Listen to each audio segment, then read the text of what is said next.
O ministro Alexandre de Moraes comandou a última sessão do Tribunal Superior Eleitoral como presidente da corte. E a Janaína Camelo vai trazer as informações para a gente agora. Como é que foi a despedida de Moraes do TSE? Janaína, bem-vinda.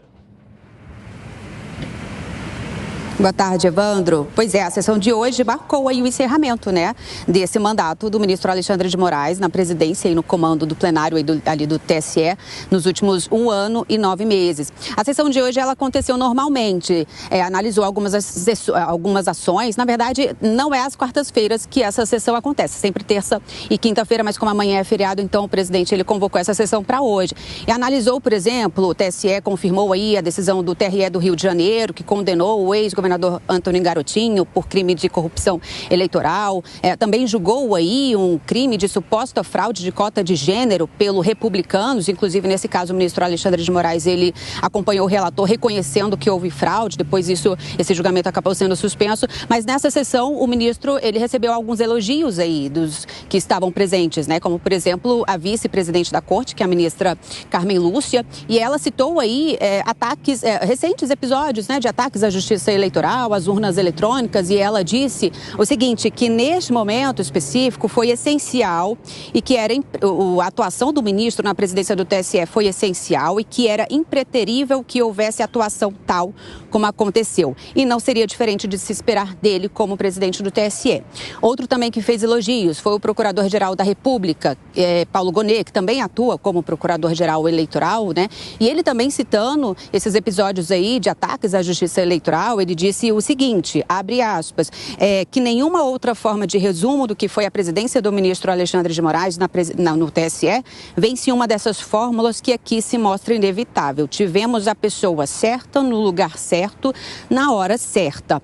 E aí, ao fazer seu último discurso, então, o ministro Alexandre de Moraes, ele citou aí também todas essas agressões às urnas eletrônicas nas eleições passadas. Ele não citou aí nomes de candidatos, mas ele disse o seguinte, que o fortalecimento da justiça no Brasil permitiu aí que o país, nas eleições passadas, saísse vencedor do populismo digital extremista. A gente separou o que ele disse, vamos ouvir. Isso vem levando em vários locais do mundo populistas contrários à democracia a chegarem ao poder. No Brasil, não.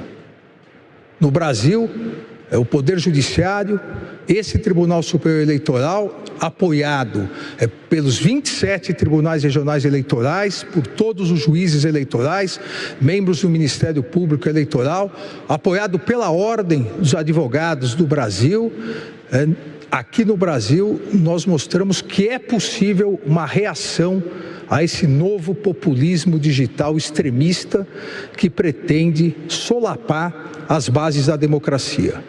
A população brasileira saiu vencedora, a população brasileira acreditou nas urnas eletrônicas. E aí, Evandro, o ministro também disse aí sobre a necessidade de uma regulamentação das redes sociais, o que ele tem defendido, ele reforçou isso, porque ele tem defendido muito isso ultimamente, e ele disse, inclusive, que a disseminação de notícias falsas tem sido aí reforçada pelo uso da inteligência artificial. E aí ele finalizou seu discurso dizendo que ele pôde contribuir para deixar um legado aí na justiça eleitoral. Vamos ouvir também um trechinho.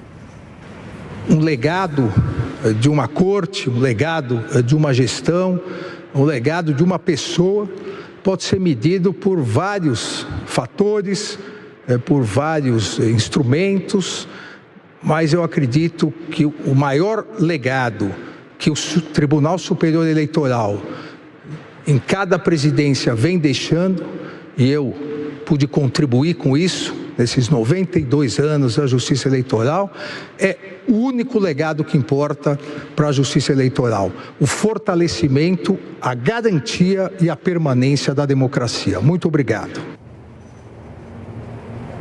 E Evandro, na próxima segunda-feira, dia 3, a ministra Carmen Lúcia, ela toma posse como presidente, né, pelos próximos 2 anos. E aí, considerada de uma ala aí mais conservadora ali do TSE, a expectativa é que ela dê continuidade aí aos trabalhos do ministro Alexandre de Moraes. Então, as próximas pautas aí que devem ser tratadas no TSE sob a gestão da ministra Carmen Lúcia, além das eleições municipais de outubro, estão, por exemplo, a cassação do senador Jorge Seife, do PL aí de Santa Catarina, a análise de um possível recurso aí contra a decisão do TRE do Rio que absolveu o governador Cláudio Castro. Esse recurso não chegou ao TSE, mas há uma expectativa, né, que ele realmente seja aí apresentado. E também ações aí contra o ex-presidente Jair Bolsonaro por irregularidades nas eleições de 2022. Evandro, é com você. Muito obrigado pelas informações, Janaína. Bom trabalho para você em Brasília.